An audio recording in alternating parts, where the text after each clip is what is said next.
میں دبے پاؤں چپکے سے ایک سنسان گلی میں داخل ہوا تھا۔ میرے ارادے کچھ نیک نہیں تھے، کیونکہ میں ایسے گھر کی تلاش میں تھا جہاں مجھے چوری کرنے کا موقع مل سکے۔ غربت بھی نہ جانے انسان سے کیا کیا کام کرواتی ہے، اور آج اسی غربت کے ہاتھوں مجبور ہو کر چوری کرنے کے ارادے سے اس گلی میں داخل ہو رہا تھا۔ اس سے پہلے کہ میں اپنے ارادے کو عملی جامہ پہناتا، برقعے میں ملبوس ایک لڑکی مجھ سے ٹکرائی تھی۔ اس سے پہلے کہ میں اسے دیکھ پاتا، اس نے ایک زوردار چیز میرے سر پر ماری اور میں وہیں گر کر بے ہوش ہو گیا۔ میرا تعلق ایک انتہائی غریب گھرانے سے تھا۔ میں رات دن نوکری کے لیے جوتیاں چٹکھاتا رہا، لیکن شاید میرے نصیب میں کوئی نوکری ہی نہیں تھی۔ گھر میں 2 جوان بہنیں اور بیوہ ماں تھی۔ ابا نے ساری زندگی ٹک کے نہیں کمایا تھا، جس کی وجہ سے ہمارا ذاتی گھر بھی نہیں تھا۔ ابا تو اپنی زندگی گزار کر اس دنیا سے چلے گئے، لیکن اس زندگی کی مصیبتیں جھیلنے کے لیے ہم سب ایک کرائے کے گھر میں رہ رہے تھے۔ امی اور بہنیں تھوڑی بہت گھر میں سلائی کر لیا کرتی تھی۔ میں پہلے تو سوچتا کہ جوں ہی میری تعلیم مکمل ہوگی میں فوراً ہی کسی اچھی جگہ نوکری کر کے گھر کا خرچہ چلا لوں گا، لیکن میری بدبختی تھی کہ میں نے گریجویشن تک تعلیم حاصل کر لی تھی، لیکن پھر بھی مجھے کوئی نوکری نہ مل سکی تھی۔ جو سلائی کے پیسے آتے تو ان سے بمشکل گھر میں تھوڑا بہت راشن میں لے آتا تھا۔ ماں بہنوں کے سامنے بھی مجھے شرمندگی محسوس ہوتی، کہ بجائے ان کے کہ میں ان کا سہارا بنتا، الٹا وہ مجھے سلائیاں کر کے کھلا رہی تھی۔ اب گھر کے حالات ایسے ہو چکے تھے کہ فاقوں کی نوبت چل رہی تھی۔ میں بہنوں کا اترا ہوا منہ دیکھتا تو میرا کلیجہ پھٹنے کو ہو جاتا۔ امی بیچاری مجھے تسلیاں دیتی رہتی کہ پریشان نہ ہو، کوئی نہ کوئی نوکری مل ہی جائے گی، لیکن مجھے کسی پل چین نہیں آ رہا تھا۔ دل تو چاہتا کہ اس دنیا کو ہی آگ لگا دوں، بھلا میرے جیسا بدقسمت انسان شاید اس دنیا میں کوئی نہیں تھا۔ بہنوں کی شادی یہاں کرنا تو دور کی بات، میں تو انہیں پیٹ بھر کر خوراک تک نہ کھلا سکتا تھا۔ اور پھر ایک دن ایسا ہوا جب مالک مکان ہماری دہلیز پر پہنچ گیا۔ چونکہ 2 مہینے کا کرایہ جمع ہو چکا تھا تو وہ گھر کے دروازے پر آ کر شور شرابہ کر رہا تھا۔ امی اور بہنوں نے مجھے کہا کہ گھر میں جو راشن کے لیے پیسے رکھے ہوئے ہیں، فی الحال اس کا منہ بند کرنے کے لیے وہی اٹھا کر دے دو۔ میں نے ناچار وہ پیسے جو تھوڑے بہت امی نے سلائیاں کر کے جمع کیے تھے، وہی مالک مکان کو دے دیے۔ اب گھر میں اتنے پیسے بھی نہیں تھے کہ گھر میں ہانڈی روٹی پک سکتی۔ اپنی ماں بہنوں سے نظریں چرائے پھر رہا تھا۔ یوں ہی دیکھتے دیکھتے شام ہو گئی، لیکن حیرت کی بات یہ تھی کہ اس سنگ دل زمانے میں کوئی پڑوسی تک ہمارا حال پوچھنے نہ آیا تھا۔ امی اور بہنوں کا منہ اترتا جا رہا تھا۔ آخر کوئی کتنی دیر تک بھوک برداشت کر سکتا ہے، اور ہم جیسے سفید پوش لوگ تو شاید زمانے کے آگے ہاتھ بھی نہ پھیلا سکتے تھے۔ مجھے انہیں دیکھ دیکھ کر بہت رونا آ رہا تھا۔ پھر آخر میں نے اپنا دل مضبوط کیا اور وہ کام کرنے کا سوچا جو شاید میں اپنی زندگی میں کبھی نہ سوچ سکتا تھا۔ میں نے سوچ لیا کہ کسی ایسے گھر میں لمبا ہاتھ ماروں گا جہاں پر روپے پیسے کی ریل پیل ہو۔ اگر قسمت مجھے حالات بدلنے کا موقع نہ دے رہی تھی تو مجھے یہ موقع خود تلاش کرنا تھا۔ میں شدید ذہنی اذیت کا شکار ہو رہا تھا۔ اب سوائے میرے پاس کوئی راستہ نہ بچا تھا کہ میں گھروں میں چوری کر کے اپنا اور اپنی ماں بہنوں کا پیٹ پال سکوں۔ آج یہی ارادہ لے کر میں اس گلی میں داخل ہوا تھا، اور یوں وہ لڑکی جو نقاب میں ملبوس تھی، نہ جانے شاید اس نے پہلے ہی مجھے دیکھ لیا تھا کہ میں اس گلی میں چوری کرنے کے ارادے سے کھڑا ہوں۔ تب ہی اس نے مجھے سر میں بھاری چیز دے ماری تھی۔ جب میری آنکھ کھلی تو میں نے خود کو ایک کمرے میں پایا۔ باہر سے ایک کھٹکتی ہوئی آواز سنائی دے رہی تھی جو شاید کسی نوجوان لڑکی کی تھی۔ کمرہ دیکھ کر مجھے یہ تو پتہ چل گیا تھا کہ میں اپنے گھر میں نہیں بلکہ کسی اور کے گھر میں موجود ہوں۔ اب میں اٹھنے ہی والا تھا، لیکن کمزوری اور نکاہت سے مجھے اتنا شدید چکرایا کہ میں دوبارہ چارپائی پر گر گیا۔ اس لڑکی نے شاید مجھے اٹھتے ہوئے دیکھ لیا تھا، تبھی وہ کمرے میں داخل ہوئی۔ پھر اس نے مجھے دیکھ کر کہا کہ معاف کیجیے گا، میں نے آپ کو چور سمجھ کر آپ کے سر پر اپنا پرس دے مارا تھا، لیکن شکل سے آپ چور نہیں لگ رہے۔ میں نے اس لڑکی سے کہا کہ میرے حالات نے مجھے اس نہج پر پہنچا دیا ہے کہ میں چوری کے ارادے سے ہی اس گلی میں داخل ہوا تھا، لیکن شاید میری قسمت میں حرام کھانا نہ لکھا تھا، اسی لیے میں برے ارادے میں کامیاب نہ ہو سکا۔ پھر میں وہاں سے اٹھ کھڑا ہوا اور باہر جانے کے لیے دروازہ کھولنے لگا، تبھی مجھے اپنے پیچھے لڑکی کی آواز سنائی دی جو مجھے کہہ رہی تھی کہ شکل سے آپ ایک مجبور انسان نظر آتے ہیں، اسی لیے میں آپ کی مدد کرنا چاہتی ہوں۔ بدلے میں مجھے بھی آپ کی مدد کی ضرورت ہے، بس یوں سمجھ لیجئے کہ ہم دونوں ہی پریشان ہیں۔ آپ مالی پریشانی میں مبتلا ہیں جبکہ میں ذہنی پریشانی میں پچھلے کئی مہینے سے گرفتار ہوں۔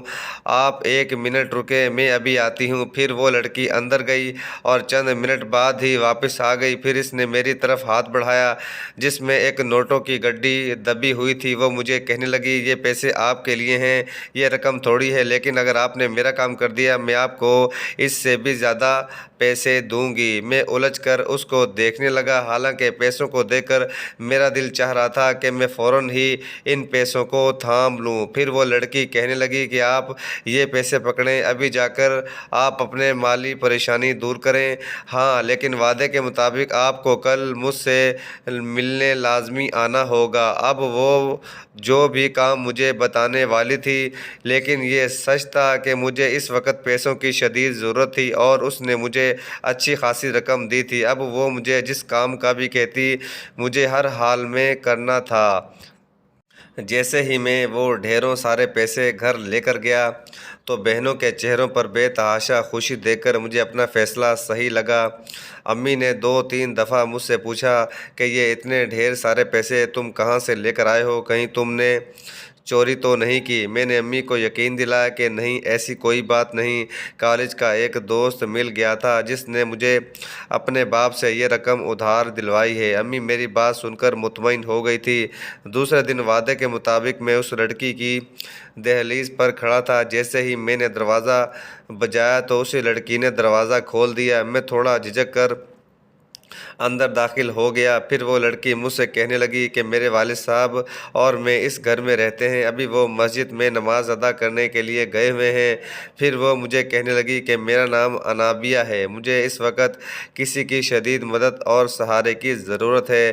میں کالج میں پڑھتی تھی جب میری دوست انشا نام کی ایک لڑکی سے ہو گئی۔ وہ بہت ماڈرن اور آزاد خیال لڑکی تھی۔ اس کی بے باک حرکتوں کو دیکھ کر میں اس سے دوستی نہیں کرنا چاہتی تھی، لیکن اس کے بے حد اصرار پر میں نے اس سے دوستی کر لی تھی۔ پھر چند دن بعد ہی ہم دونوں گہری دوست بن گئی تھی۔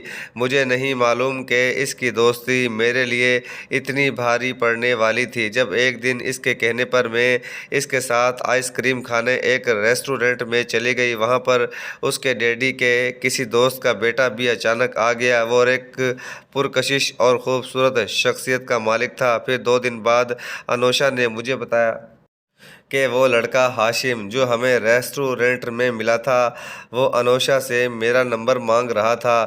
میں جھجک گئی کیونکہ آج سے پہلے میں نے کبھی کسی لڑکے سے دوستی نہیں کی تھی، لیکن انوشا نے کہا کہ دیکھ لو، ایسا موقع بار بار نہیں ملتا زندگی میں۔ ہاشم بہت امیر اور ہینڈسم لڑکا ہے، لڑکیاں اس سے دوستی کرنے کے خواب دیکھتی ہیں۔ یوں اس کی باتوں میں آ کر میں نے ہاشم سے دوستی کر لی۔ 2-3 دفعہ ملنے کے بعد ہی میں اس کے پیار میں پاگل ہو چکی تھی۔ میں سوچنے لگی کہ اب تو میں صرف ہاشم سے ہی شادی کروں گی، یہ جانے بنا کہ ہاشم اپنے دل میں میرے لیے کیا جذبات رکھتا تھا۔ اب میں ہاشم کے کہنے پر کافی دفعہ اس سے ریسٹورنٹ میں ملاقات کر چکی تھی۔ گھر میں صرف میں اور بابا ہی ہوتے تھے۔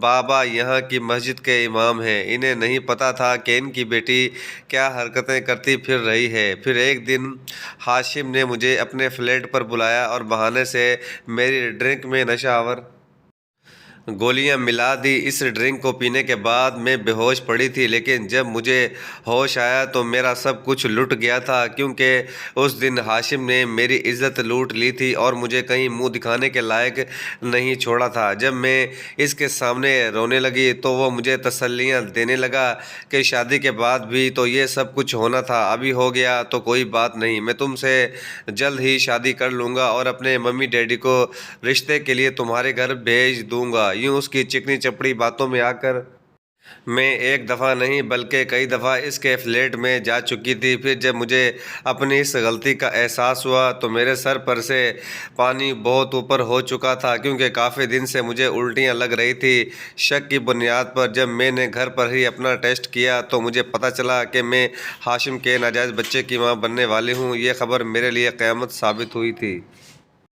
اس سے پہلے کہ میں ہاشم کو کچھ بتا پاتی، جب انوشے نے مجھے بتایا کہ ہاشم دبئی گیا ہوا ہے، کچھ دنوں بعد ہماری فیملی بھی دبئی شفٹ ہونے والی ہے، کیونکہ پاپا نے وہاں پر ایک بہت بڑا کاروبار شروع کیا ہے۔ یہ سن کر میرے پیروں تلے سے زمین نکل گئی۔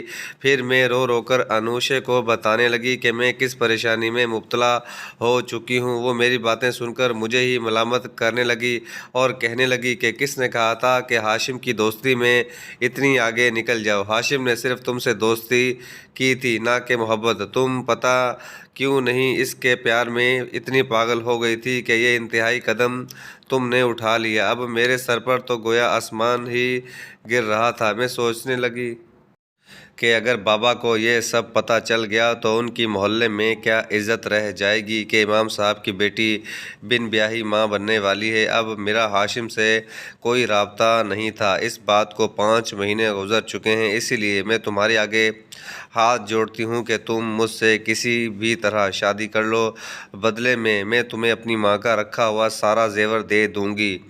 تم اس زیور کو بیچ کر کوئی بھی بڑا کاروبار کر سکتے ہو۔ خدا کے لیے میری مدد کرو۔ انابیہ رو رو کر مجھے اپنی ساری داستان سنا رہی تھی اور میں اس کی کالی سیاہ آنکھوں سے نکلنے والے شفاف آنسوؤں کو دیکھ رہا تھا۔ میں سوچنے لگا کہ اگر انسانیت کے ناطے اس لڑکی کی مدد کر دی جائے تو اس میں کوئی برائی نہیں تھی، اور پھر میں بھی تو حالات کے آگے مجبور تھا۔ چند دنوں بعد ہی میں نے امی اور بہنوں کو کہا کہ اس لڑکی کا انابیہ کے لیے آپ لوگ رشتہ لے کر جائیں۔ وہ حیران تھی اور سوچ رہی ہوگی کہ جوان بہنوں کی شادی کرنے کے بجائے خود اپنی شادی کی بات کر رہا ہے، لیکن میں نے امی کو سمجھا دیا کہ ہماری قسمت بدلنے والی ہے، اسی لیے میری شادی ہونا ضروری ہے۔ پھر 2-3 دن بعد ہی امی اور بہنیں میرا رشتہ انابیہ کے والد صاحب سے لینے چلی گئی۔ انابیہ کے والد یہ سن کر رشتہ کرنے پر راضی نہیں تھے کہ میری کوئی نوکری نہیں ہے، لیکن میں جانتا تھا کہ انابیہ جس مجبوری میں ہے وہ انہیں خود ہی راضی کر لے گی، اور پھر وہی ہوا۔ انابیہ کے والد نے رشتے کے لیے ہاں کر دی۔ وہ انابیہ کو ڈھیروں جہیز دینا چاہتے تھے، لیکن انابیہ نے سختی سے انہیں منع کیا کہ زہیب کو سامان کی نہیں، اس وقت پیسوں کی شدت سے ضرورت ہے۔ پھر صرف 1 ہفتے بعد ہی میری شادی انابیہ سے ہو گئی۔ وہ میری امی اور بہنوں سے اپنا جسم چھپانے کی کوشش کرتی، لیکن میں اس کی ساری صورتحال سے باخبر تھا، اس لیے اسے گھر میں رہنے میں کوئی زیادہ پریشانی نہیں ہو رہی تھی۔ اس نے اپنی امی کے سارے زیور میرے حوالے کر دیے تھے، جنہیں بیچ کر میں نے اپنا ایک بڑا جنرل اسٹور کھول لیا۔ گھر کے حالات بہتر ہوتے جا رہے تھے۔ میں نے انابیہ سے شادی تو کر لی تھی، لیکن اب دن رات میرے ذہن پر بس یہی سوچیں سوار رہتی کہ میں ایک ناجائز بچے کو کیسے پالوں گا۔ یہ ایک دوسرے انسان کا گناہ تھا جسے میں نے اپنے گھر میں رکھنا تھا۔ میرے دل میں اب شدید بدگمانی پیدا ہوتی جا رہی تھی۔ میں اب یہ ساری سوچیں انابیہ پر ظاہر نہیں کرنا چاہتا تھا، لیکن میرے دل میں فتور بڑھتا جا رہا تھا۔ جوں جوں انابیہ کے ڈلیوری کے دن قریب آ رہے تھے وہ شدید پریشان دکھائی دینے لگی۔ اب وہ اپنے والد صاحب کے گھر چلی گئی۔ چونکہ ان کے والد صاحب ویسے بھی زیادہ تر گھر میں نہیں رہتے تھے، اسی لیے وہاں اسے رہنے میں زیادہ پریشانی نہیں ہو رہی تھی، اور پھر میں بھی اس کا بھرپور طریقے سے ساتھ دے رہا تھا۔ پھر جیسے ہی ڈلیوری کا دن قریب آیا تو اس نے مجھے فون کر کے پہلے ہی بتا دیا تھا۔ پھر میں رات کے اندھیرے میں اسے اپنے ساتھ لے گیا، جہاں پر کلینک میں اس نے ایک مردہ بچے کو جنم دیا تھا۔ میں جو یہ بات سوچ کر پریشان تھا کہ میں اس ناجائز بچے کو کیسے پالوں گا۔ اس مردہ بچے کو دیکھ کر نہ جانے کیوں میرا دل بہت افسردہ ہو گیا تھا۔ پھر جب میں انابیہ کے پاس گیا تو خالی خالی نظروں سے بس چھت کو گھورے جا رہی تھی۔ اب میری سمجھ میں نہیں آ رہی تھی کہ میں اسے کیسے تسلی یا دلاسا دوں، جبکہ میں تو پہلے ہی اس بچے سے نفرت کرنے لگا تھا۔ پھر میں انابیہ کو سمجھانے لگا کہ اپنی حالت ٹھیک کرو، ورنہ کسی کو بھی تمہارے اوپر شک ہو جائے گا کہ ایسا کیا ہوا ہے تمہارے ساتھ جو یوں بیمار لگنے لگی ہے۔ پھر چند دن اپنے والد کے گھر رہنے کے بعد وہ اب میرے ساتھ واپس گھر جا رہی تھی۔ میرے سمجھانے پر کافی حد تک اس نے خود کو سنبھال لیا تھا، یوں کسی کو بھی ہم دونوں پر شک نہیں ہوا کہ ہم دونوں میاں بیوی کے درمیان کیا چل رہا تھا۔ پھر چند دن بعد ہی میں نے اس کو بتایا کہ میں اپنی دونوں بہنوں کی شادی کرنا چاہتا ہوں۔ اس نے بھی میری ہاں میں ہاں ملائی اور مجھے کہنے لگی کہ ہاں، میں ہر قدم پر تمہارے ساتھ ہوں۔ یوں انابیہ کی ہی کوششوں سے میری بہنوں کے بہت اچھی جگہ رشتے آئے اور ان کی خوشحالی کا راج تھا۔ میرا کھولا گیا اسٹور بہت ترقی کر رہا تھا، اس میں مجھے بہت فائدہ ہو رہا تھا۔ میں اس بات پر خوش تھا کہ انابیہ بھی گھر میں ایک اچھی بہو اور بیوی بن کر رہ رہی تھی۔ اس کے کہنے پر میں نے اسے ایک بہت مہنگا موبائل بھی دلوا دیا تھا۔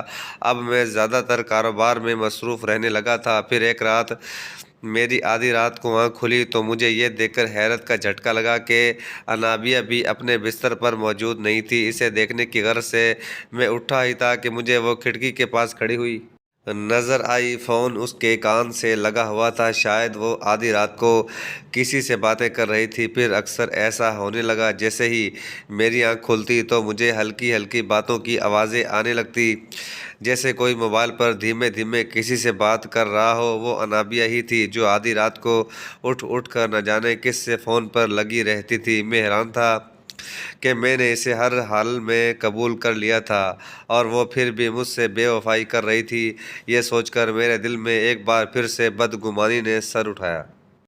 اب جیسے ہی فون کی گھنٹی بجتی تو اگر میں اس کے سامنے ہوتا تو وہ جلدی سے فون کاٹ دیتی، لیکن میں سب سمجھ رہا تھا۔ مجھے محسوس ہو گیا تھا کہ انابیہ مجھ سے بے وفائی کر رہی تھی۔ پھر ایک دن تو اس بات پر مکمل یقین ہو گیا جب میں نے اس کے منہ سے ہاشم کا نام سنا۔ میں یہ بات سوچ بھی نہیں سکتا کہ وہ ایک بار پھر سے ہاشم سے رابطے میں تھی، تو گویا ایک بار پھر سے وہ اپنے پہلے پیار کو پانے کی کوشش کر رہی تھی۔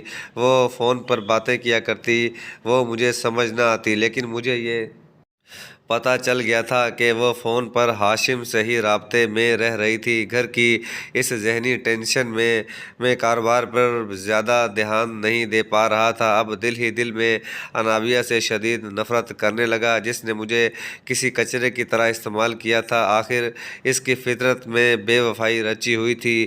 ایک نہ ایک دن اس نے مجھے لات مار کر اس گھر سے بھاگ جانا تھا، وہ بھی اس عیاش ہاشم کے ساتھ جو اسے ایک ناجائز ماں بنا کر یوں چھوڑ گیا تھا۔ اب میرے دل ہی دل میں مختلف قسم کے پلان بننے لگے اور میں سوچنے لگا کہ ایک بار تو میں اس عورت کے ہاتھوں بے وقوف بن گیا تھا، لیکن اب نہیں۔ اب یہ جو بھی میرے ساتھ کرنے والی ہے، اس سے پہلے کہ یہ اسے پایا تکمیل تک پہنچائے، میں نے اس کے ساتھ وہ کرنا ہے جو یہ ساری عمر یاد رکھے۔ میں اس پر ہر طرح سے نظر رکھنے لگا اور چوری چھپے اس کا موبائل بھی چیک کرنے لگ جاتا۔ جب شک کا کیڑا میرے اندر کچھ زیادہ ہی بڑھ گیا تو میرے اندر شدید نفرت نے جنم لیا اور میں نے سوچا کہ میں اسے اپنے ہاتھوں سے قتل کر دوں گا، لیکن اس کی بے وفائی برداشت نہیں کروں گا۔ یہی سوچ کر آج میں گھر میں داخل ہوا تھا۔ ایک خطرناک خنجر میں نے کسی دکان سے خرید لیا تھا اور اسے میں نے اپنی قمیض کے نیچے چھپا لیا تھا۔ جیسے ہی میں کمرے میں داخل ہونے لگا تو مجھے باتوں کی آوازیں آنے لگی۔ شاید وہ فون پر ہاشم سے باتیں کر رہی تھی۔ میں کھڑا ہو کر اس کی باتیں سننے لگا۔ وہ فون پر ہاشم کو کہہ رہی تھی کہ خدا کے لیے تم میرا پیچھا چھوڑ کیوں نہیں دیتے؟ میں زہیب کے ساتھ انتہائی خوش ہوں۔ وہ اتنا نیک اور اچھا انسان ہے کہ اس نے مجھے اتنے عیبوں کے ساتھ قبول کیا ہے اور میں دل سے اس کی عزت کرتی ہوں۔ تمہارے ساتھ تو میں نے صرف وقتی پیار کیا تھا، لیکن میں سچے دل سے اب اپنے شوہر زہیب کے ساتھ ہنسی خوشی زندگی گزار رہی ہوں۔ اب اگر تم نے مجھے دوبارہ سے بلیک میل کرنے کی کوشش کی تو میں اپنے شوہر زہیب کو سب کچھ بتا دوں گی۔ یاد رکھنا کہ وہ غصے کا اتنا تیز ہے کہ تمہارا قتل بھی کر سکتا ہے۔ وہ مجھے تو نہیں مارے گا، لیکن تمہیں ضرور مار دے گا۔ ویسے بھی وہ مجھ سے بے حد محبت کرتا ہے۔ میں اس کے لائق نہیں تھی، پھر بھی اس نے مجھے اتنا خوش رکھا ہوا ہے کہ مجھے اپنے نصیب پر ناز ہوتا ہے۔ انابیہ یہ سب باتیں اس ہاشم سے کر رہی تھی اور میں اپنی گندی سوچوں پر شرمندہ تھا۔ میں سوچنے لگا کہ اگر میں اپنے ارادے پر عمل کر لیتا تو شاید قیامت کے دن اپنے خدا کو منہ نہ دکھا سکتا۔ وہ ہاشم سے فون پر میری محبت کا دل سے اقرار کر رہی تھی۔ شکر ہے وقت پر میری آنکھیں کھل گئی اور میں کوئی بڑا جرم کرنے سے بچ گیا۔ میری آنکھوں سے ندامت کے آنسو بہنے لگے اور وہ خنجر میں نے نکال کر کچن میں چھپا دیا۔ جیسے ہی میں بھیگی آنکھیں لے کر کمرے میں داخل ہوا تو انابیہ مجھے دیکھ کر حیران تھی۔ پھر مجھے کہنے لگی کہ زہیب کیا ہو گیا ہے آپ کو؟ طبیعت تو ٹھیک ہے آپ کی؟ پھر میں نے اسے کہہ دیا کہ نہیں، میرے سر میں درد ہے، اسی لیے میں جلدی گھر پر آ گیا۔ اب وہ بیڈ پر بیٹھ کر میرا سر دبا رہی تھی اور ساتھ ہی ساتھ مجھ سے باتیں کرنے لگی کہ کچھ دنوں سے مجھے الٹیاں لگ رہی ہیں۔ ایسا لگتا ہے کہ اللہ نے مجھے خوشخبری دکھانے والا ہے، شاید ہمارے آنگن میں ایک ننا پھول کھلنے والا ہے۔ یہ بات سن کر تو میں خوشی سے پاگل ہو گیا تھا۔ میری زندگی میں ایک ساتھ دو خوشی ملی تھی۔ پھر میں انابیہ کو اپنی باہوں میں لے کر خوشی سے جھومنے لگا۔ وہ مجھے دیکھ دیکھ کر شرما رہی تھی اور میں اپنے نصیب پر ناز کرنے لگا۔ کہتے ہیں نا کہ بعض دفعہ آنکھوں دیکھا اور کانوں سنا سچ نہیں ہوتا ہے۔ شک کی بنیاد پر نہ جانے کتنے گھر اجڑ جاتے ہوں گے، لیکن اللہ نے میرا گھر بروقت اجڑنے سے بچا لیا تھا۔